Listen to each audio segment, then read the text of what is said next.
Raieõiguse müük tuleb päevakorda siis, kui metsaomanikul on soov metsamaa alles jätta, kuid müüa sealt kasvavad ja raiesse minevad puud. Ühes võimaluseks, mida tihti metsafirmade poolt pakutakse, on nii-öelda täisteenus ehk ühe tehinguga saab ühest kohast kõik vajaliku, sealhulgas metsamajandamiskava koostamise, raietööd, hooldusraied ning hiljem ka istutamise.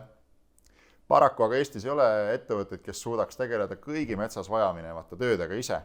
Pigem vahendatakse alltöövõtjaid ja sellise tehingu puhul võib kindel olla, et tehingut pakkuv firma on igale teenusele lisanud oma marginaali.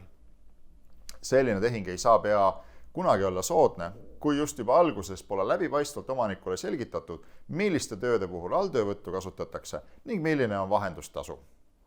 Kalkulatsioon või pakkumine ei tohiks olla mitte kunagi üldsõnaline või üherealine, vaid see peab olema lahti kirjutatud nii, et metsaomanik mõistab, mille eest ja kui palju ta maksab. Nii-öelda täispakett teenus suurendab metsaomanike jaoks pettesaamise riski ja seda mitmel moel.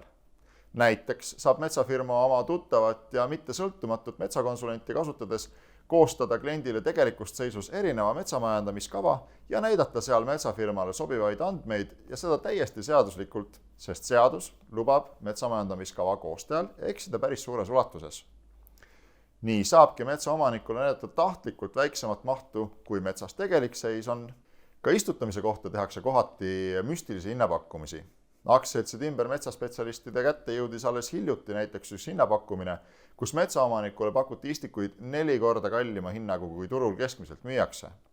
Kuna metsaomanikud tihti ei tea selliste tööde ja näiteks sel juhul istikute hindasid, siis on oht, et sellised pakkumised võivad ka läbi minna.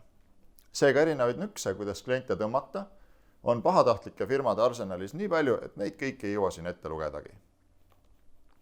Metsaomaniku huvide kaitsmiseks ja metsas vajaminevate tööde korraldamiseks, mis jäävad väljaspoole raieõiguse müüki, asutasime metsaühistu, ametliku nimega timber.ee metsaühistu.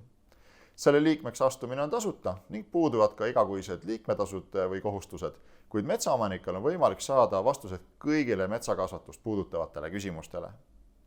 Lisaks on võimalik taotleda toetusi metsatöödele ja tellida metsas vajaminevaid töid ja teenuseid oma ala professionaalidelt.